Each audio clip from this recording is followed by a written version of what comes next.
All right. This is good.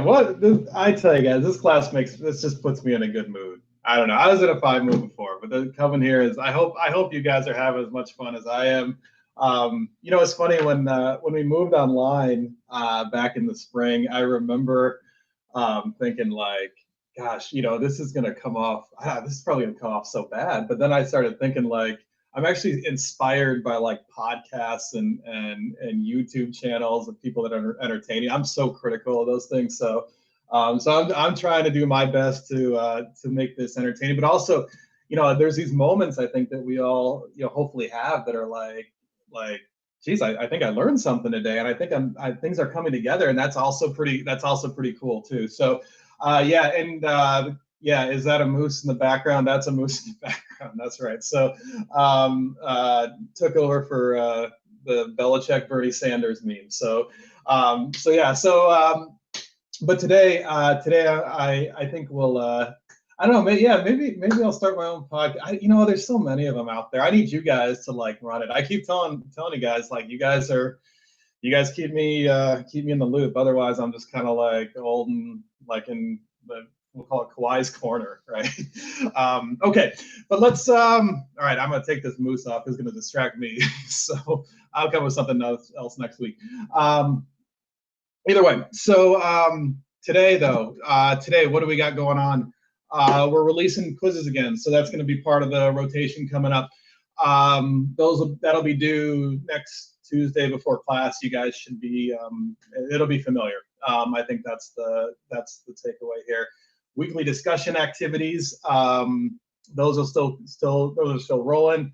Those will be due on Monday. I know Monday's a holiday, so if you want to get it done beforehand or after, or not afterwards, but whenever. We are dropping the lowest 4, so if things happen, that's fine too. You've got that safety net. Today we are going to get to equilibrium. It's kind of like the long-awaited equilibrium. I promised it would be there. So we're going to jump right into that. We spent a lot of time last class talking about consumption, and really I think pin that down. But we just certainly need to go on to other groups of spenders.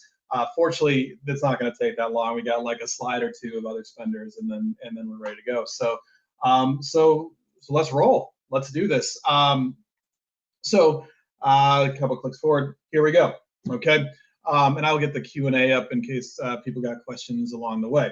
So, like I said, last class we got this consumption function, and I think that's I think a lot of clicks went off, and if they didn't, just do a couple problem set questions, and you'll see it on the quiz this afternoon and this weekend. But the next group of spenders, right? Who are the next group of spenders that we need to isolate? And this one's going to be a little bit more detailed than the last couple groups, but certainly not like the consumption group or the households, right? So the next group that we're going to look at are firms, right? And you guys will be having some flashbacks to the earlier in the term, but spending by firms sounds awfully familiar, right? Now, we're going to define this as what we call I of P. Where is this P coming from? Well, you can see it on the screen there, but we're going to have this planned investment spending instead of investment, right? So back in chapter 3, right, we said, well, investment is this, right? There's kind of 2 major categories, and we'll bring them up. And then there was that third category of unplanned investment. Now we're going to have just planned investment spending, and that will be equal to I of P. Okay, so that's going to be the firm side of things. Now let's dig into this though, right? Like I said, there were 2 categories. There are 2 categories rather.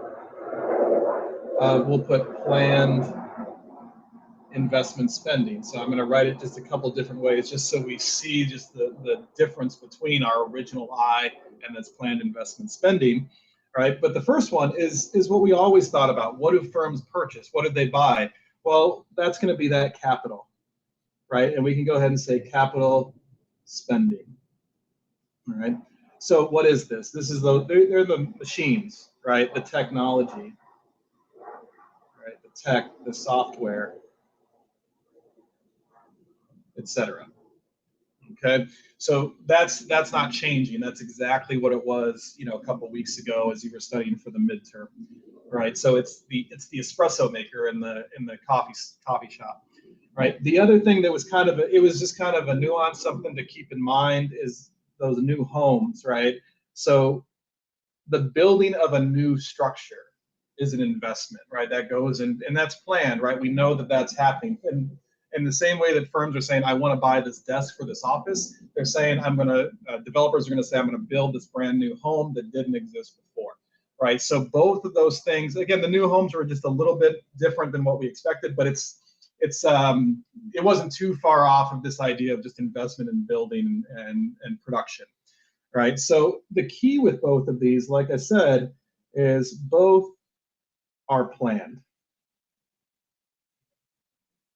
right? Both of these categories are planned. It's not like we just had a house just pop up out of nowhere, right? Or it's like, oh, I mistakenly bought like a 10,000 new computers for my office or something like that, right? These are planned spending activities by firms. Okay, so that's it. That's it for planned investment spending.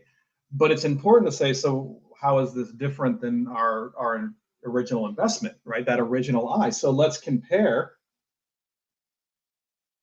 this planned investment spending to that investment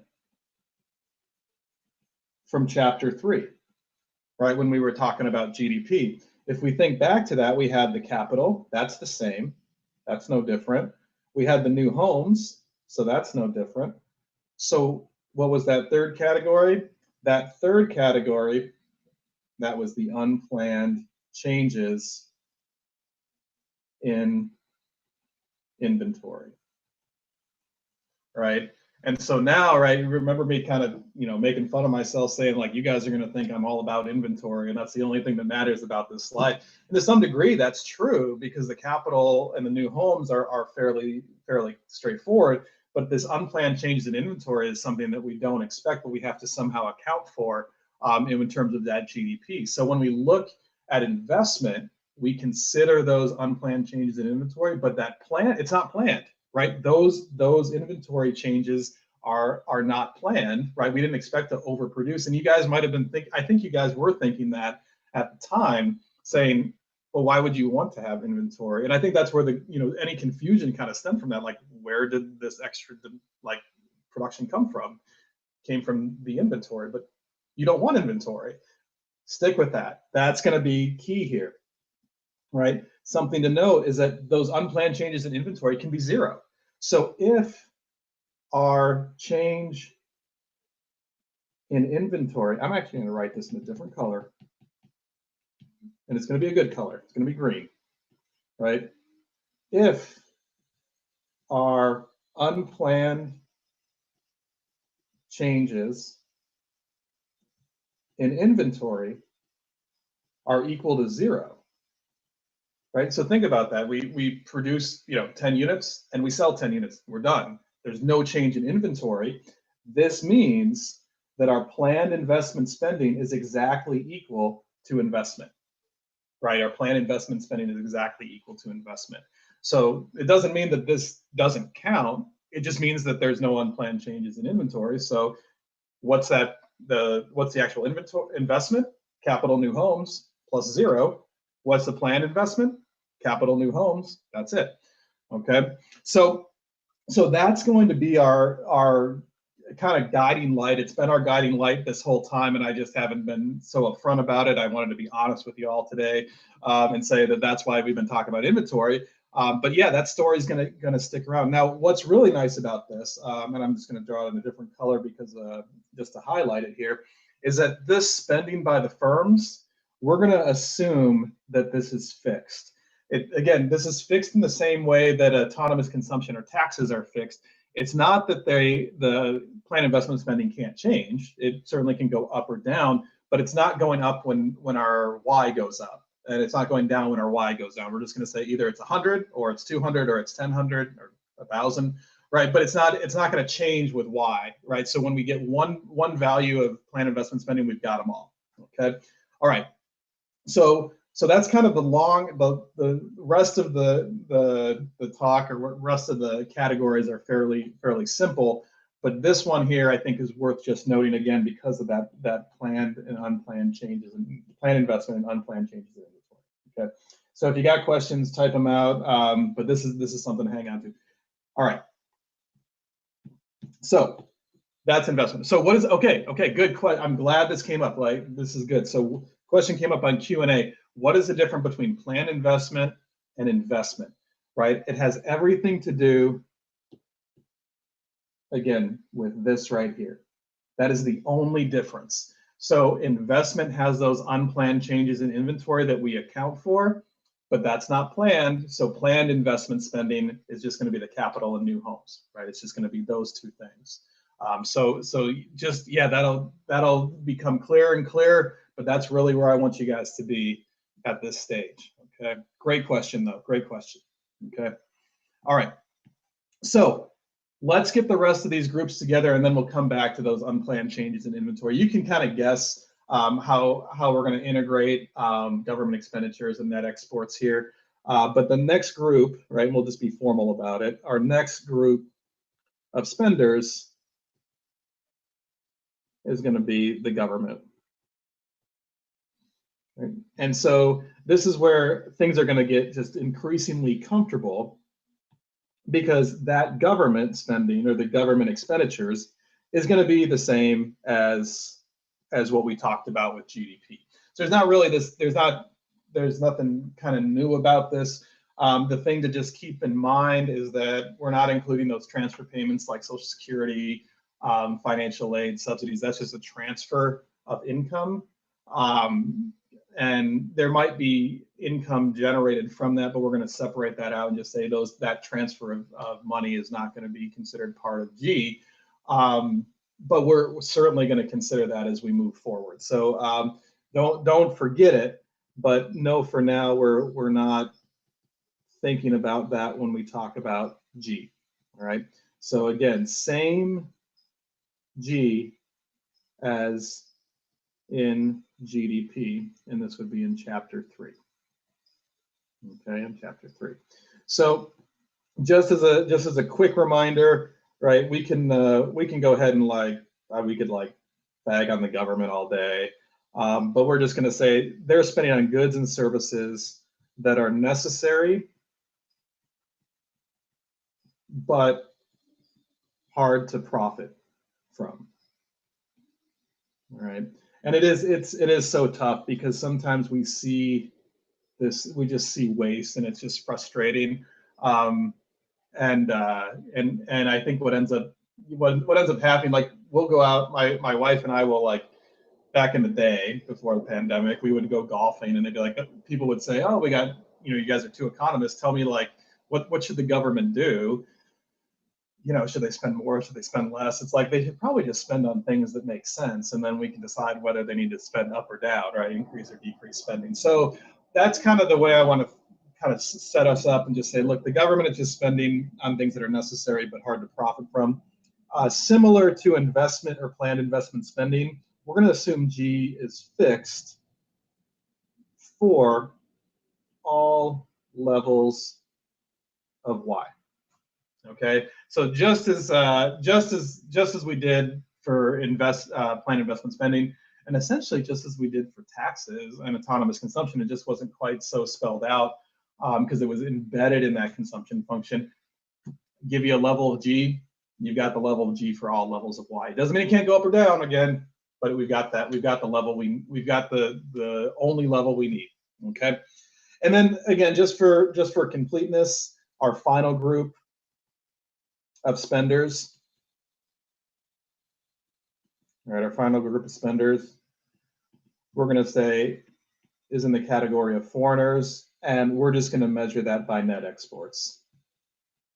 So really the only caveat of this is, there's not much that I need to say about it other than we can redefine or bring up net exports as just exports X minus imports M. The thing that we're needing to keep in mind here, and we'll see this in a table, and this is not meant to confuse anyone, but it is reality that our net exports can be negative, right? We can have net exports less than 0. In the case that imports are greater than exports, then we'd have a bigger number subtracted from a positive for the first number. So that would give us these negative net exports. So it's not gonna stall. It's not gonna concern us in terms of just the process of what we're doing to get to equilibrium, but it's just something to keep in mind. Don't let it throw you off. Unsurprisingly, we're just gonna assume that net exports are fixed for all levels of y. Okay, fixed for all levels of y. Okay, so that's going to make our kind of the next step easy. So like I said, I spent like a week on consumption, and it was like, gosh, if we spend a week on every single group of spenders, we're going to be here for a long time. We've only got like 4 weeks left after today, so we got to get moving. But doing this fixed level of net exports, government expenditures, and planned investment spending help us out. Okay. So now we're really kind of ready to think about aggregate expenditures as a whole, right? So I kind of stepped away from that at the start of class here because I wanted to just get through these other groups. But remember, what was our goal this last week? We have spending. Oh, go back to the previous slide here. Yeah, so I'm just saying we've got net exports. Net exports can be negative. Assume net exports are fixed for all levels of y.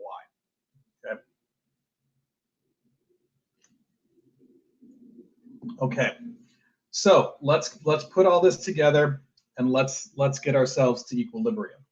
Okay, and so how do we get to equilibrium? Let's remember we were doing this whole thing, this whole discussion was about trying to define what goes into aggregate expenditures, right? So aggregate expenditures, we kind of said almost right off the bat, we got consumption, right? We got these consumers. That's the same C as our GDP. We've got planned investment spending, so slightly different than what our GDP is. We've got G, we've got net exports. Gosh, this looks like really, really familiar. And if you're thinking like, isn't this kind of the same thing as GDP? Well, that's the point, right? We're trying to get to this point. I'm going to go back 2 slides real quick. We're trying to get to this point. This point right here, right? That's what we're trying to get to. So now that we've got our aggregate expenditures, does this always equal our GDP? That's what it certainly seems like that. Well, what we need to do is we need to ask ourselves and put this right underneath and say, when is y equal to AE, right? That's what our equilibrium condition is, right? And we'll see this again, this will be seen in even more light in just a second, right? But remember, our GDP, we defined as y. Well, if we think back to chapter 3, what was our y? That was C plus I plus G plus NX. Okay, so these look even more familiar, right? And again, that's the point. What's the one difference? The one difference is right here, right? We've got planned investment spending, we've got investments, right? That's the difference right there. Everything else just cancels each other out, right? So how do we approach this? So what we could say is, let's set y equal to AE. Well, all this is doing is saying consumption plus planned investment spending plus G plus net exports is equal. That's our aggregate expenditures. That's going to be equal to C plus I plus G plus NX. So these two things have got to be equal, right? We got to add all these things up and they've got to be equal. But this is the same. This is the same. C is the same. G is the same. Net exports are the same. This is the same thing as saying planned investment spending is equal to investment. I guess it's lawn day. There we go. Right, so in order for us to be in an equilibrium, right, to be in equilibrium, it must mean that planned investment spending is exactly equal to investment. Is this possible? Can we actually, is this something that's a reasonable claim to make? Well, that's where, again, it always comes back to that change in inventory, right? So if we remember, planned investment spending has two characteristics or two groups. It's got the new capital, right? New capital. It's got the new homes. What does investment have? It's got three categories: new capital, it's got new homes, and then it has the changes in inventory. Right, we can say unplanned changes, but changes in inventory. Ah, so these two things are equal. These two things are equal. The only way that planned investment spending can equal investment is if the changes in inventory are what value? I think a lot of you guys probably said 0. And that's exactly right, right? If changes in inventory are 0, right? If changes in inventory are equal to 0, then we would say Y is equal to AE. Output is equal to spending, right? Aggregate expenditures is equal to GDP, right? So again, if you're kind of seeing like, gosh, so we kind of like this is like a hell of a journey, right? Like we went on like a 3 or 4 week journey from when we first started talking about changes in inventory, right? And again, I said it was kind of confusing. It was like, why would you make more computers than you would sell? I don't know. I mean, you don't want to, and this is exactly what that's saying, right? We don't want to make more computers than we're going to sell. We don't want to make more T-shirts than we're going to sell, right? You don't want to make 20 gallons of coffee as a coffee shop and only sell 15, right? It's just, that's not equilibrium. You're going to change your behavior so that you end up having no change in inventory. Okay, so if we can kind of take this and say, all right, so now we have this kind of picture, this vision of what it means to be in equilibrium, right? Let's add kind of a little bit more detail to this, and let's look at this graphically, right? Let's look at this graphically, and let's show Y equals AE graphically. We've already done it for the consumption function. We did that all last class, right? So now let's show this equilibrium graphically, or at least our aggregate expenditures line graphically, right? So let's start with this. Let's start with AE, right? Let's start with AE, and let's build this up together, right? So AE, again, this is C plus planned investment spending plus G plus NX, right? So now we feel good about this, right? This is our spending groups, right? Consumers, firms, government, net exports, foreigners, right? Well, remember that consumption function, I brought it up early, didn't really spend a ton of time on it because I was going to come back to it right now. I'll draw this in a different color. That was autonomous consumption plus MPC Y minus T, right? That's that consumption function, right? So I can just even underline that there, right? We've got our planned investment spending. That's just a number, right? We're just going to add that, right? Then we're going to have, somehow the government got the green. They got money, right? So government's going to, we're just going to add G, and then we're going to add net exports. Okay, just going to add these things up. So let's start with consumption, right? Let's start with consumption and essentially say, if we want to show what this curve looks like, let's map. We've got this right here. This is going to look kind of big. This is going to be a little, probably the most, not the busiest graph that we have or anything like that. I think there's just a lot going on, and it's going to get simpler as we get moving. So just to recap, this is a great question, came up on Q&A. Just to recap, I parentheses P is spending by firms and planned investment spending. Yeah, you can just think of it as just, yeah, that's planned investment spending. That's the firms buying capital. Those are the new homes. Okay. All right.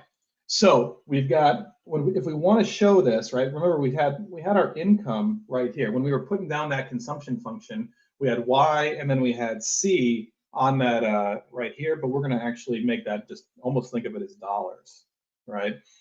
So if we map out this, just start with consumption, right? If we remember, if this is our consumption function here, remember this is just AC plus MPC y minus t. And remember, we've got a fixed autonomous consumption, right? We've got a fixed tax level. Boy, we've got a fixed planned investment spending. We've also got a fixed G. We've got a fixed NX, right? That's going to play a role as we move forward. But if AC, if autonomous consumption, if taxes, if both of those are fixed, then the slope of this line is equal to MPC, right? And just as a reminder, what is MPC? This is going to be the fraction of our take-home income we put towards consumption. We're going to always assume that this is less than 1, so it's got that flatter slope. Right? Got that flatter slope. Okay. So we've got our consumption function right there. Okay. Let's add planned investment spending. Right, and I can go ahead and do this in orange here. Right, if we want to add planned investment spending, well, what does that look like? Well, we're going to take AC, we're going to add MPC y minus t, so that's our consumption function, and then we're just going to add planned investment spending. So that means right here on our vertical axis, we can just go ahead and add planned investment spending. If that's $500, we just go up to 500. Right, because remember we had that world when income was equal to 0. That's a weird world, right? But we're going to say, okay, well, when income equals 0, we've got autonomous consumption, we got this kind of tax adjustment, we also got planned investment spending. So we can go ahead and add that, but then all we're doing is we're just stacking it right on top of our consumption function. What happened to the slope? Nothing. Nothing happened to the slope. We're just changing the intercept, right? And then there's some weird questions, and you'll come across these weird questions. They won't be on the quiz because that's not where I want you to worry about it. But like in the textbook, in the problem set questions, the multiple choice questions, things like that, it's like these weird kind of like show me on the graph kind of where things are. The distance between these two lines, we've got C and we've got C plus planned investment spending. That distance, if it's fixed, planned investment spending is that distance. It's the same thing for government expenditures. If we're going to add government expenditures, right, we're going to say, hey, that's another $1,000, right? So add 1,000 to our line, and now C plus I plus G, right, with the plan, noting it's planned investment spending, C plus planned investment spending plus G. Well, this has got the same slope as before, right? There's no change in the slope. The slope is exactly the same. The distance between these two lines is just G. So, you know, a lot of folks have been, and it's great to see kind of like what happens when we have this stimulus package. Well, you don't have to draw it again, but that's going to be bigger, right? That's it. So the only great just came up in Q&A. So the only thing that's changing is the intercept. The only thing that's changing is the intercept. That's why we spent so much time on that consumption function. And I think it was the right amount of time, but I think if we spent more time on it, it would just be like, oh my gosh, let's move on. But it was important to make sure that we felt good about it, because look, when we add, you guys know what's going to happen when we add these net exports, right? Let's just make sure we can assume that, let's just assume it's positive, because otherwise it gets too busy right now, right? But we can go ahead and say net exports are $500. So now we've got C plus planned investment spending plus G plus NX. What's this distance? This distance is NX. What is this blue line right here? This blue line is aggregate expenditures right here. That's it, right? That blue line is added everything up. So we've got our consumption, and then that consumption has a slope of MPC, right? It's a little redundant. You might not need to do that, right? But that slope, right, is MPC of the consumption function. We just add these other fixed numbers to it. Gosh, we're just lifting that line up. So when we think about what this aggregate expenditure curve is doing, right, this aggregate expenditure curve is telling us what is the level of spending at all values of y, right? All values of, again, this is GDP, this is income, this is production, right? So we've got this you tell me a level of income, I can tell you how much spending there is, right? The big key here, again, is that slope is equal to MPC, which is less than 1. Right? So hopefully you guys, and the question on Q&A that came up was great, because it was like, so we're just lifting this up, we're just changing the intercept, that's all we're doing, right? Once we find that MPC, we don't need to really do anything else other than just fix the intercept.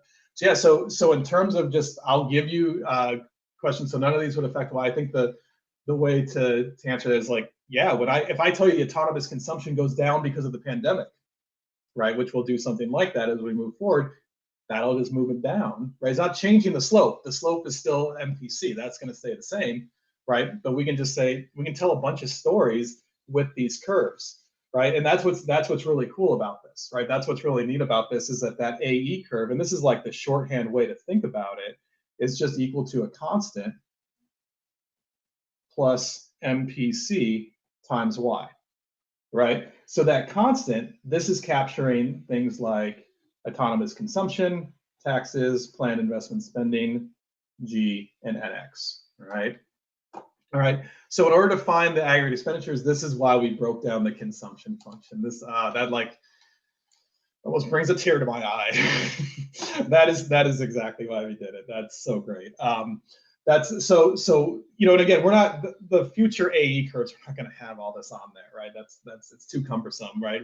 We get the point, right? The point is that this curve right here is capturing so much. So I kind of like almost like tricked you guys into doing like a multi-dimensional graph here, right? And so we've got just so much embedded into each of these lines that we can tell a story with them. So great question came up about what changes the marginal propensity to consume. Long run adjustments. Oh, and what does it say after MPC? This is just less than 1. This is just less than 1. And this is just Y, right? This is just Y. So so the long run changes to the marginal propensity to consume, that absolutely can happen. And that's what things like the interest rate, long run interest rate, that's going to play a big role there. And that's why there's more economics. That's why 105A exists in terms of a class. 103, those are intermediate macro classes, because they're going to talk about that. It's definitely relevant, and we'll talk a little bit about it in terms of policy, why sometimes it's best to let things go, right? Another good question, and I have to say I'm so appreciative of these types of questions, because I want to make sure everybody's on the same page. Can you kind of zoom out and give an overall view, like I'm kind of confused, get the concepts, but kind of like glossy overall picture. I know exactly why you glossy overall picture. So instead of zooming out, I'm actually going to go forward, and you're going to see why. But don't let me forget this. Don't let me lose anyone. This feels a little weird right now, though, right? Because what we need to do, right, and you're going to see why this feels a little weird right now.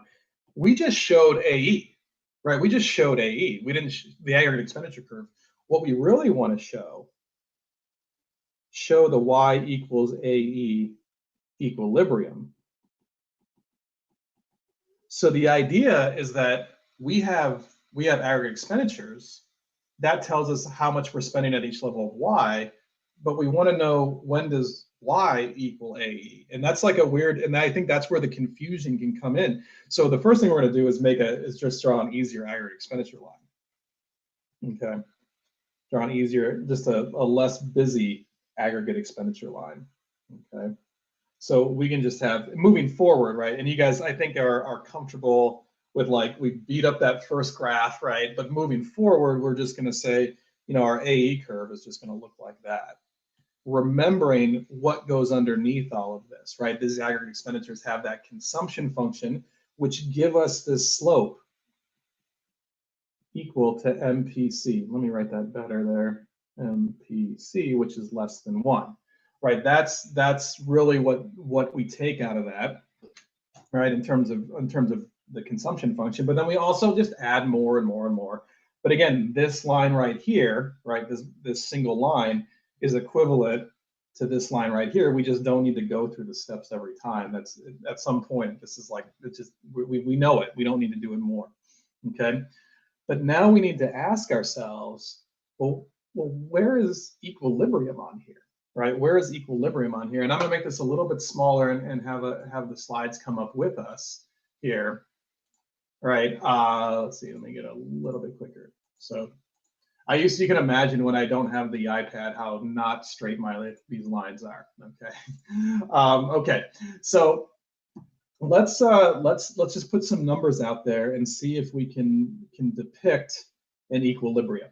Okay, so the first thing I'm going to do is ask ourselves, let's imagine that we have output way up here, Y high, right?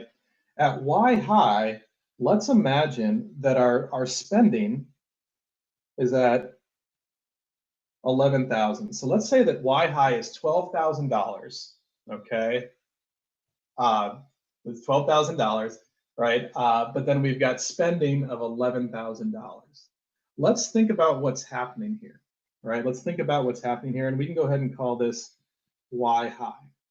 Okay, so at Y high, right? We've got AE equal to $11,000, but then we've got Y equal to $12,000.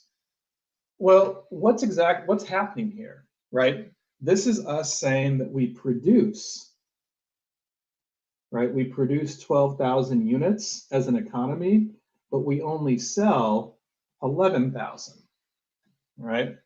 So two things come out of this, right? If we produce more than we sell, well, where does that extra production go? Unsold goods go to inventory, right? This is one of those, like, it'd be funny if you were, yeah, to the inventory, right? So it was typed out. I wonder if anybody like at home, like, is listening on headphones and shouted out, and there were people around them just saying, like, why are you saying inventory, right? It's inventory, right? So we're putting this into inventory. Inventory goes up. So I'll just put an arrow up there that says inventory goes up, right? That's what happens there, right? So you think about two important points come out of that then, right? So if we have inventory going up, we could adjust, right? We could adjust production. How should we adjust production if we have too much produced? Well, we should probably reduce production, right? We should probably decrease. I'll put that on the next line because it's an important point, right? We'll decrease our Y, right? We could decrease our Y. The other option, right, that would be, we could be in an equilibrium at this point if more people bought stuff, right? If aggregate expenditures equaled 12,000, then there would be no change in inventory, right? This is kind of a subtle point, but this is kind of getting to that idea of what equilibrium is. So I'm going to put this in a different color here, right? But if we were at, instead of being at 11,000, let's imagine that we were at 12,000, right? And then our E would be, make sure I got this good. Let's put this like right here. Like, yeah, it's fine, right? If we were at this point right here, right, that would be saying, hey, we've produced 12,000 units, we've sold 12,000 units, we're in equilibrium because there's no change in inventory, right? But because we've produced too much, right, we've got right here this increase in inventory.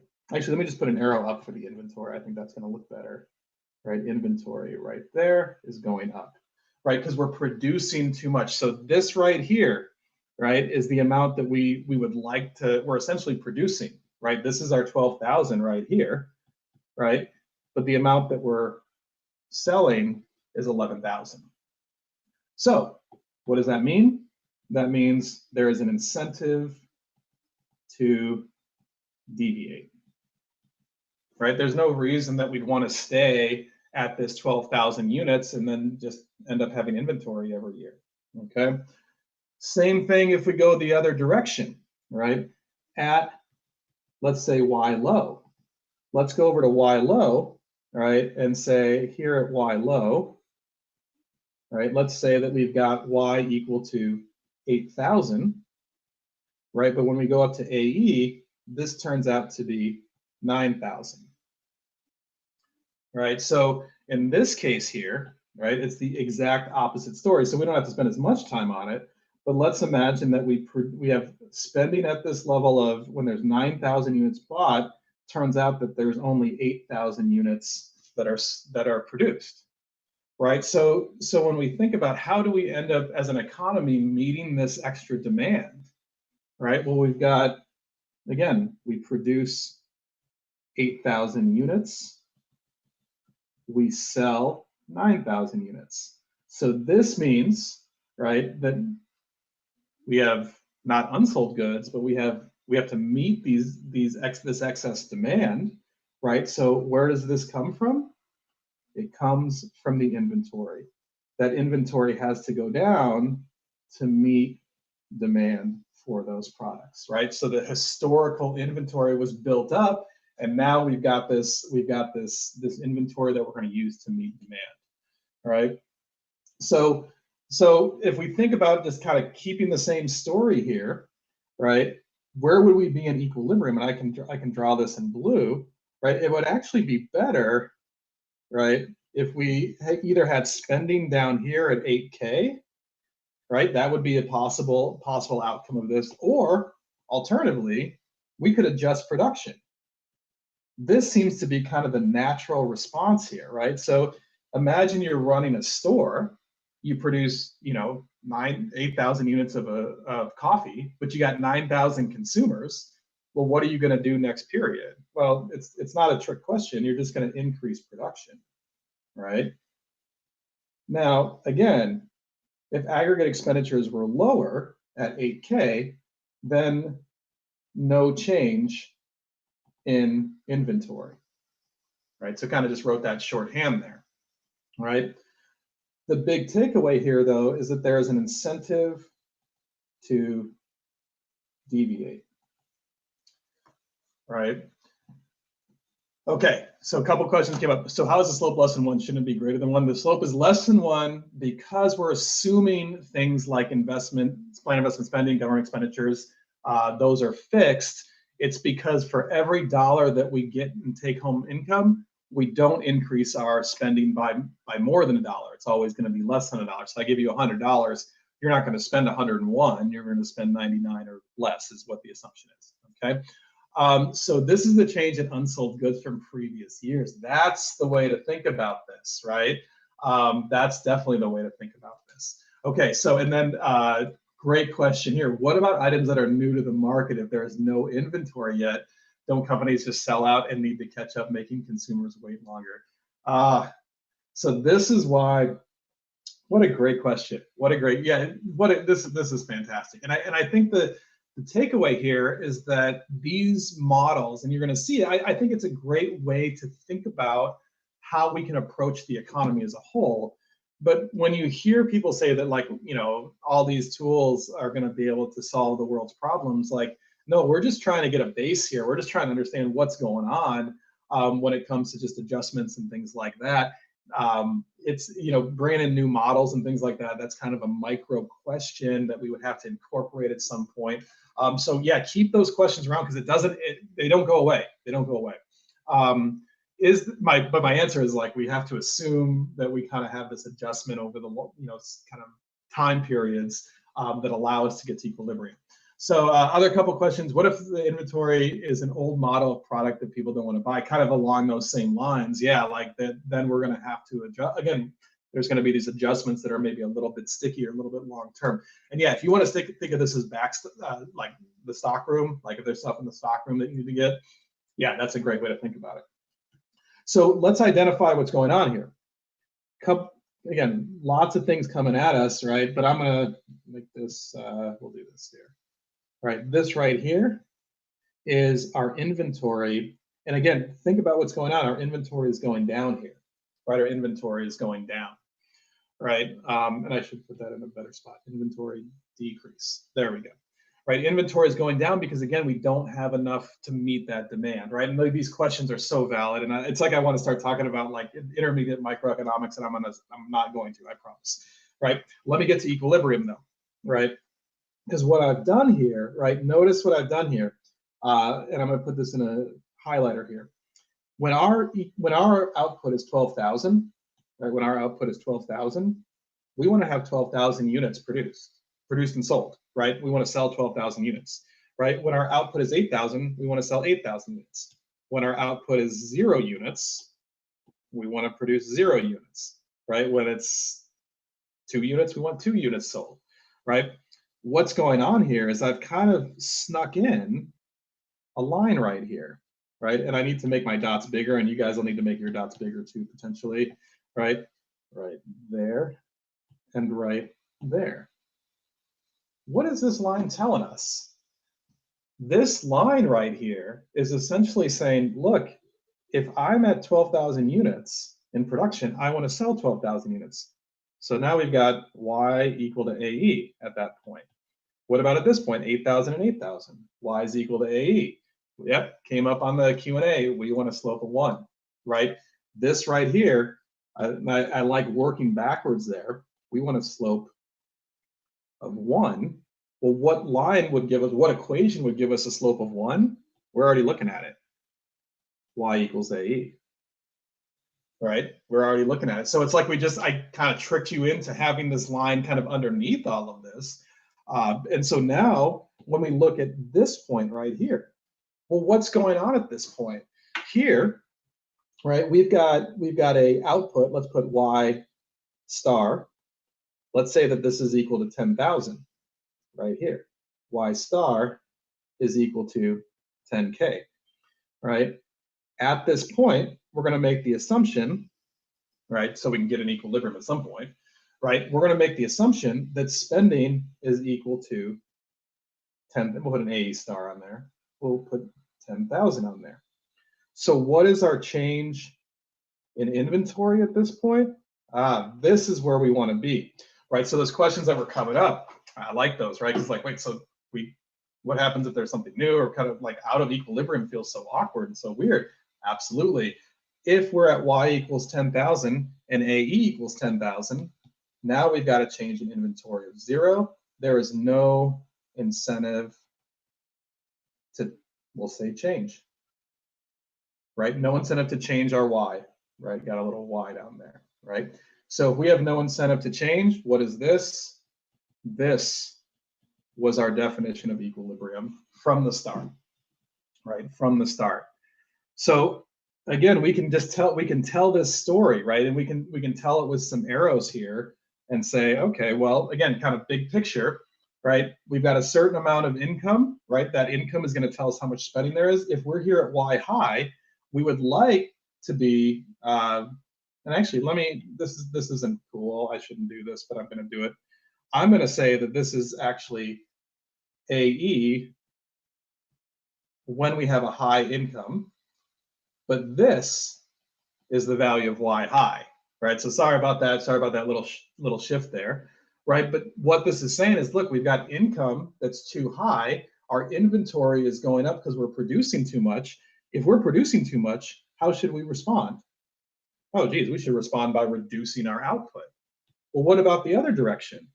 If we're not producing enough and we're down here, we've got aggregate expenditures low when we don't produce enough, right? So that means we've got aggregate expenditures that are above our level of Y. What should we do if we can't meet demand? We should probably increase our production. Where do we stop? We stop right here in the middle, right? And I can go ahead and highlight that and leave it up there, right? So that's going to be our equilibrium point, right? So we've got kind of this story to go along with the, so this is like surplus and shortage from micro. You guys are too many tears today, too many tears of joy. And so that's exactly the way you want to think about it, right? And so the Q&A question came up: why does inventory increase when we have unsold goods? Those are we've produced too much, right? So unsold goods by definition are going to go into that stock room, right? So that's great. So this right here. So we had a bunch of, again, you guys are hanging in there with me, and this is going to pay off, and it's going to pay off right now because we've got all this stuff kind of telling us what equilibrium kind of is and how we get there. But moving forward, all we got is this, right? All we got is this graph here. So when I say, let's go ahead and show equilibrium, and this is going to be back to that big picture question a few minutes ago, right? Let's simplify this analysis, right? We know, like, this is an econ class, two lines crossed, we're probably in an equilibrium, right? But we want to know what's going on when we get there, right? And why is that actually the case, right? And it's the same thing with supply and demand. We kind of knew where equilibrium was, but we want to be able to know how we get there and why that's important. So here, we've got Y, right? This is going to be our GDP. This is going to be our income. This is going to be equal to production, okay? Then we're going to have aggregate expenditures right here. What we can do, and this is what I want you guys doing kind of as we move forward, right, is, and so this question came up, I'm confused on how you draw the AE line, right? So this is how I want you to approach this. So the first thing you can do is draw not the AE line, but here is the Y equals AE line. Why is this important? This is important because anytime our aggregate expenditure line intersects with this line, we are in equilibrium, right? This is the equilibrium line. And a big key to this, and this came up just a second ago when we were deriving it, the slope of this is equal to 1, right? So it's got this, and I was bringing that up before because I want to say, look, that's kind of like our guiding point there. We've got this 45-degree line. Sometimes you'll hear it refer to that 45-degree line. I like to just call it the equilibrium line because now, right, when you're drawing the aggregate expenditure line, you know you have some intercept right here. The slope, if it was 1, it would look like that. But it's not 1. It's less than 1. It's MPC, right? Aggregate expenditure is right here. This has a slope equal to MPC, which is less than 1. That means that we're going to have a flatter slope, right? So when we look at this and say, well, where is equilibrium? Well, I could have asked this on like day one. I realized that, right? And you would have said it's probably right there, right? But now we can say, yeah, this point right here, Y star, right? This is our equilibrium for the economy, right? So, so a question came up about, so if our slope is less than 1, we're not at equilibrium. I don't want you to think of it, it's not that, right? Because the aggregate expenditure curve is always going to have a slope equal to MPC. It's going to have a constant slope, right? It's just that when we're here at Y star, we're producing Y star and we're selling AE star, right? By definition, because we're on this line right here, right? This line, anything on this line is where spending and production are equal. So if we've got this spending line, anytime it intersects that, we're in equilibrium. If we're too far, and I think this way may be where your question is going, kind of along these lines. If we're over here, well, what's going on? Well, we produce too much, right? If we have a Y that's out here, we'll call it Y high, right? We produce too much. What does this mean? This means that inventory is increasing. So let's decrease our Y. How far do we decrease Y to? Decrease it to Y star, right? If it's too low, right? If we don't produce enough, right? So we say produce too little. Well, what's going on here? If we don't produce enough, and again, tell this story, have this story in your mind. I didn't produce enough. What does that mean? That means I didn't have enough to meet the demand of my customers. That means that they're spending more than I'm producing, so I got to get stuff out of the stockroom, right? So we produce too little. We've got to decrease our inventory, right? Decrease our inventory. But what are you going to do next period? Last period, we didn't have enough. We didn't produce enough. We had to go into inventory. We can't do that forever. So what do we need to do? We need to increase our Y. How far do we increase that Y? Exactly to that point where Y is equal to AE, right? So right here, Y equals AE, okay? So equilibrium. So this is interesting. So equilibrium, if we have zero, yeah, this is, I can see what the question is. If we have zero income, what is our equilibrium level of spending? It's zero, right? It's zero. And it's kind of a weird idea, right? So no spending, no production, that's an equilibrium. But if there is some spending, like we're right here, right?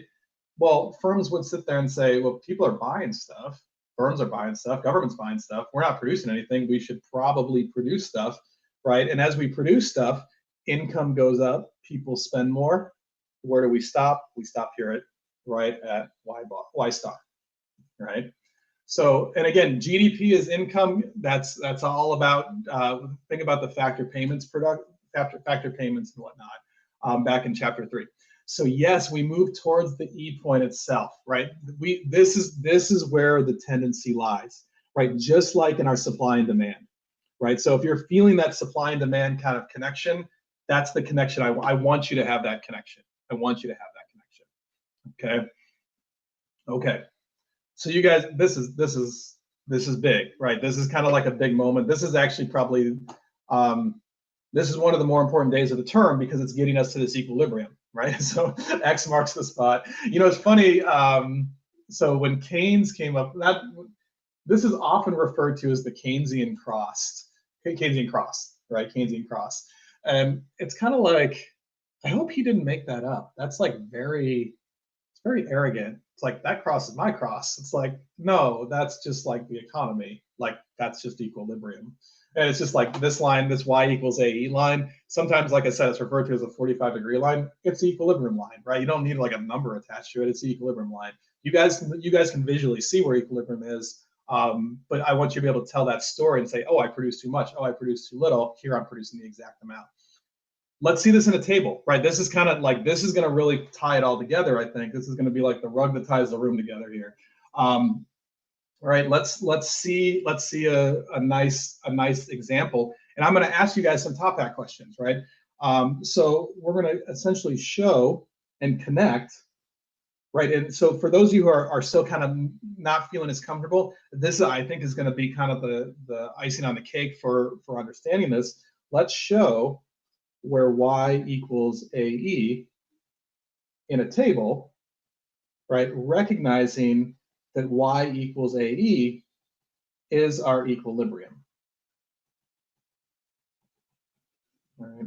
So we've got Y, and this is going 8,000, 9,000, 10,000. Got 11,000 and 12,000. I'm just going to start with the consumption right here, right? And notice what we've done here. Okay, so, and I'll answer this question too. So I guess I'm kind of confused on what to get out of this. Is it just that firms will tend toward the equilibrium whether decreasing or increasing production? This is explaining why we have a particular level of equilibrium, right? Why is our equilibrium level of Y what it is? Why are we producing? Why is our GDP a certain amount? So we start with that consumption, right? 62, 68, 50, 7,500, 81, 50, and 8,800. So let me ask you guys a question on Top Hat while I write the rest of this this table down here, right? You guys should know what's coming, right? What's the marginal propensity to consume in this economy?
All right, last 10 seconds here.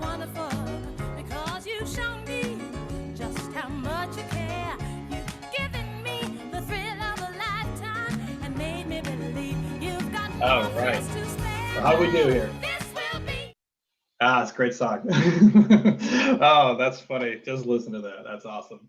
All right. So what are our responses? All right. So we're feeling more and more comfortable with this. This isn't going to go away. Make sure you feel good about this. And again, look for the, and I don't want to say shortcuts because that makes it seem like it's not important, but there are easy ways to answer this, right? What happened to taxes? What happened to autonomous consumption? I've just assumed they're going to come back. Don't worry. I'll keep taxes around only because this question was asked of what happened to taxes. I wouldn't have asked anything about it in the future otherwise. No, I'm just kidding. Okay. So yes, make this straightforward, right? Here at 10,000 units, you got an income of 10,000, you spend $7,500. When your income goes up by 1,000, what happens to consumption? That's all we need to know. Taxes are fixed. It's not going to make a difference here. So our change in consumption when Y goes up by 1,000 is 650. There's never, at this point, we're only changing things by 100 or 1,000 or something like this. So you'll be able to back out this this MPC fairly straightforward. Okay, so now I'll do this right here. Here's kind of the big question here. All right, here's the big question. You might be able to guess what's coming. I want to know, what is the equilibrium in this economy? And you guys might have started heading that direction. Okay, so here we go. Can we do this? All right, can we do this? I'll give you a little bit of hints along the way, but you guys can do this.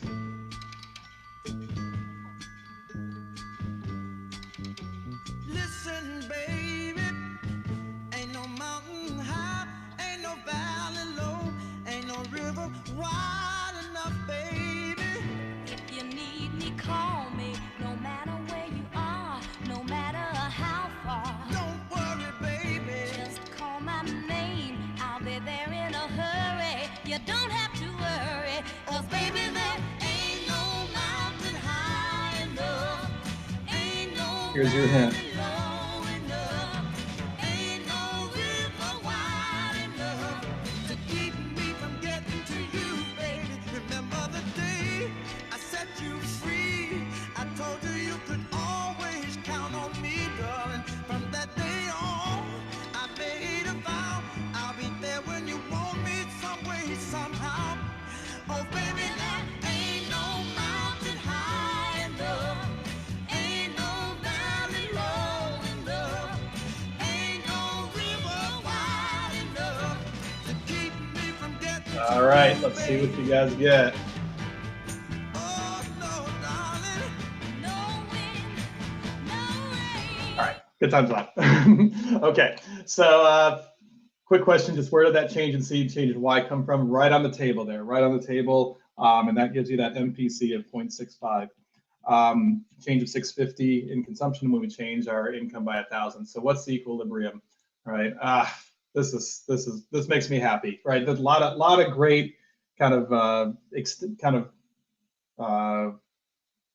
we moved forward a lot today. This is really big. This is really big. So what do we need to do, and how does this kind of tie everything together? Well, note here, right? So, and I think this is what's kind of cool, is that we've got planned investment spending, government expenditures, net exports. Notice we can see exactly what it means to have something be fixed. I can change this number at some point, right? I could change that to 2,000, but it means all of them become 2,000 then, right? If it's 1,500, 1,500 for all of them. So that means that I plus G plus NX, well, this is just equal to 2,500. It's 1,500, 1,500 minus 500. So that minus 500 pops up there just so you guys can see that it's not always going to be positive for those net exports. So now aggregate expenditures, this is just our consumption plus 2,500. Those of you guys who were seeing why we like kind of saying, oh, this is just the intercept changing. This is just the intercept changing. That's all it is, right? We're just lifting that consumption function up by 2,500. So then we end up with 8,700, right? Because we get 6,200 plus 2,500, right? And notice what happens. We go to 93.50. We increase our aggregate expenditures by $650, just like we did our consumption function, right? Just like we did our consumption function, right? Because that consumption, that increase in Y is leading to more consumption, none of the other stuff. Here we've got 10,000. then we go to 10,650, and then we go to 11,300, right? So this is where it's like, so we've done all this work, and now we've got 10,000 and 10,000, so I guess the answer is 10,000? Yes, that is the answer. That is exactly the answer, right? So we can kind of talk this out and just say, well, what is our equilibrium y? All right. Well, we got to find where y is equal to AE. You're given y. Now, a question came up. So previously we used y minus t because I want you guys just to have, don't forget that t is part of this. And like I said, I'm going to bring this up in the next set of questions, a new table, right? But the taxes again are fixed, right? The taxes aren't changing, right? So we've got y equals AE, but remember AE now, this is going to be equal to C plus 2,500.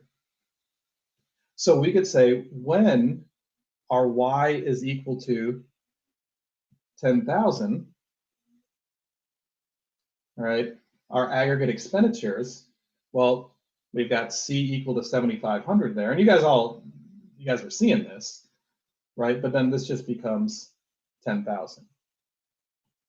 Right, so there's that connection there that y is equal to AE at 10,000, right? Another thing that we can do, right, is we can say, well, if we're in equilibrium at 10,000, that must mean that the change in inventory has also got to be 10,000, or got to be 0 at that point, right?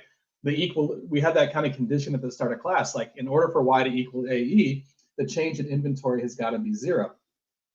Right? We can center ourselves there, but let's tell a story kind of going both directions, right?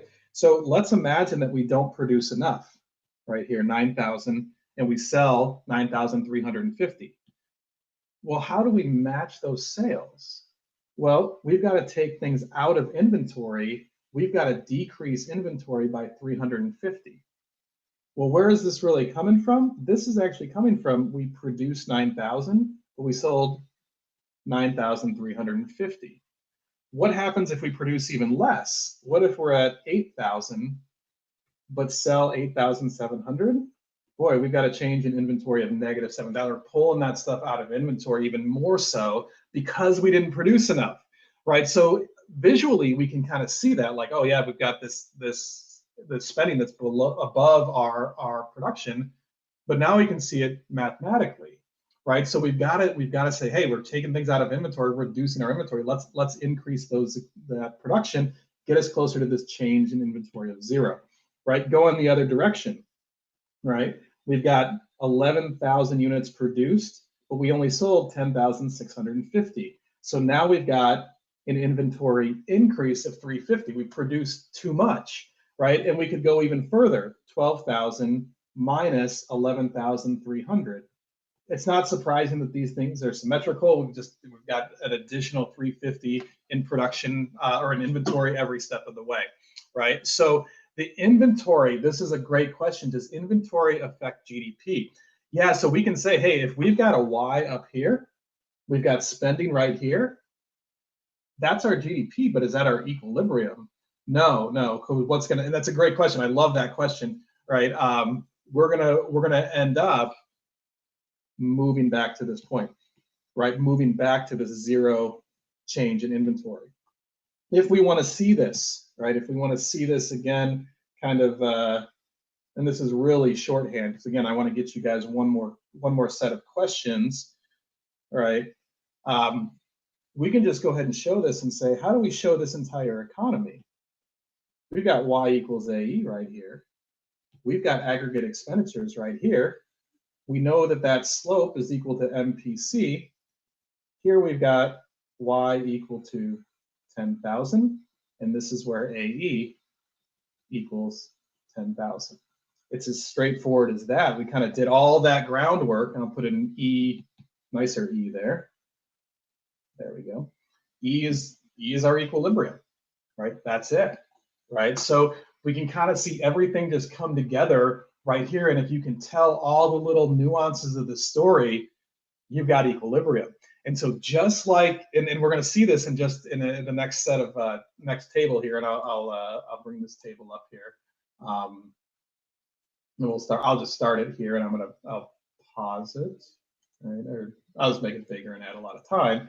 Right? We're going to be looking for the equilibrium in this particular question, right? And it's again, it's the same principle that we just have to say, okay, so where does y equal AE? And again, those taxes are going to come and hit us pretty hard in just a second. But let's do this one here, right? And make sure that we're all feeling good about this. Okay. All right. I think you guys got this. I think you guys got this.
All right, last few seconds. All right, how do we do here? How do we do? I'm excited about this.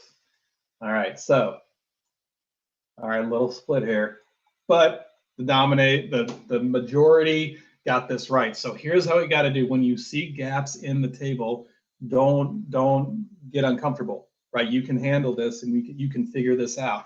Right, so kind of question came up on the Q&A too, kind of how, one of the things you're going to want to do, sometimes I don't need to give you these values, right? As long as you've got two values of the consumption, you can go ahead and back out all the consumption values too. The only difference here, it's good to note that the MPC, again, is the change in consumption over the change in Y. We're going to hold taxes constant, right? But notice here, right, when we go from 200 to 300, or we go to 200 to 275, we're increasing our consumption by 75 for every $100 that we get in income. So we got this 0.75 here, right? But then, right, we don't have to consider net exports to be negative, right? It doesn't have to be negative. I'll tell you whether it's negative or not. So here it was positive. So in this case, we've got our aggregate expenditures still being C now plus 25. Right, so we've got 200 in consumption plus 25, that's 225. Notice again that our MPC is going to be the slope or the change in our aggregate expenditures for every $100 that we make, right? So we get $100 more, aggregate expenditures go up by 75, right? We go to 425, and then we go to 500. Or sorry, 450. My bad. Caught it early. Okay, so then where's our equilibrium? Again, this is like almost this is a nice place to be, right? We're at 300 and 300, right? That's our equilibrium. Okay, so that's our equilibrium level of Y. Now, a lot of you guys are asking me, wait, where's taxes, right? Where's taxes? I don't know, where is taxes? Let's find out where they are. Let me tell you what taxes are. Taxes in this economy are equal to 100, so you could put 100 on here, right? But I also want you to find out the level of autonomous consumption, right? So we've got this setup here, and I'm going to give you a little bit of a hint here. I have to give you taxes. Taxes are equal to 100, right? But now, what is AC, right? What is AC? Remembering that C is equal to AC plus MPC y minus T. While you guys are answering this, I'm going to draw the picture of this too, right? I'm going to draw the picture of this, okay? All right. You need to concentrate here. Got to concentrate.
This is Jaws.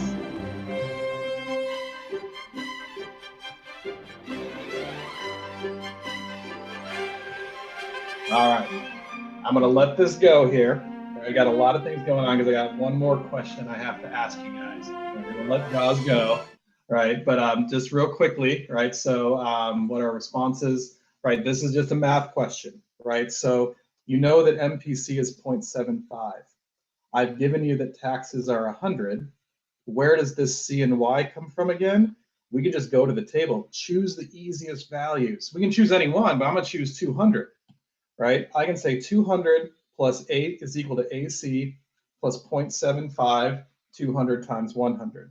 So AC plus 0.75 times 100, right? This is autonomous consumption plus 75 is equal to 200. This means that our autonomous consumption is actually 125, okay? All right, last question of the day. Just hang in there, hang in there, hang in there.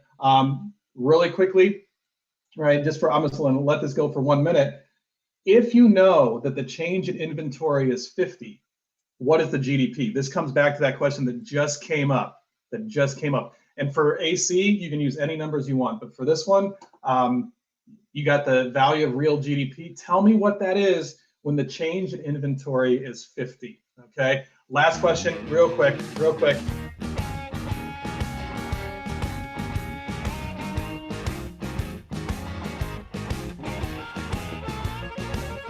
You guys won't guess this song, I promise.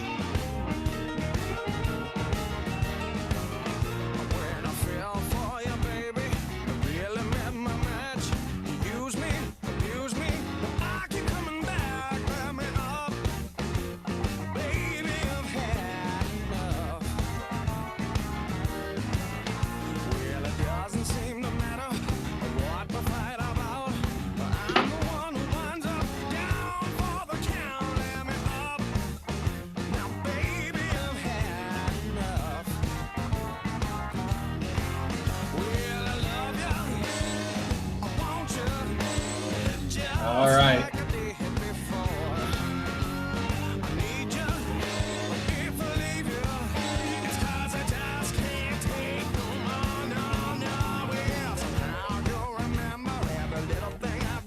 Here we go. Can we get this, guys?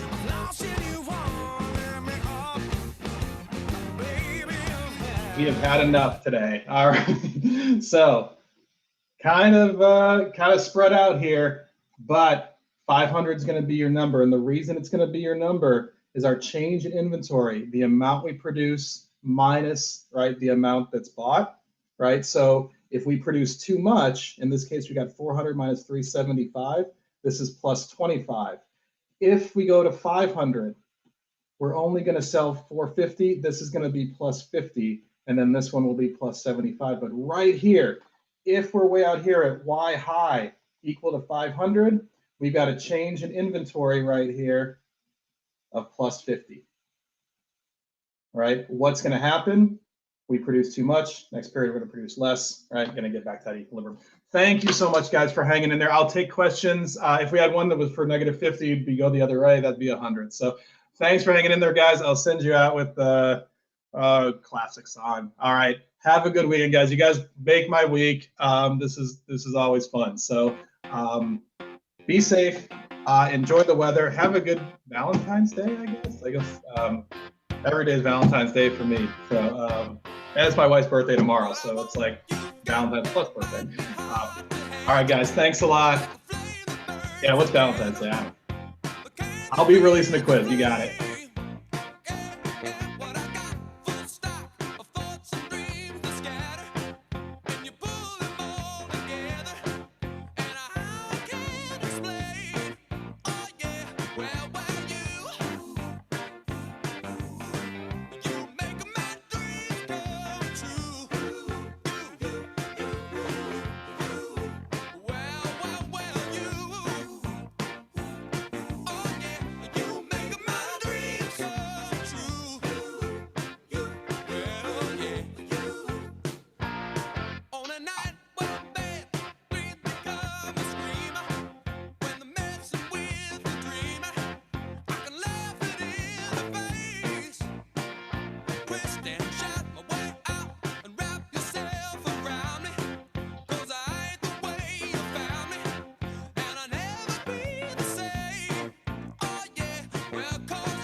All right, guys, have a great weekend. We will see you on Tuesday.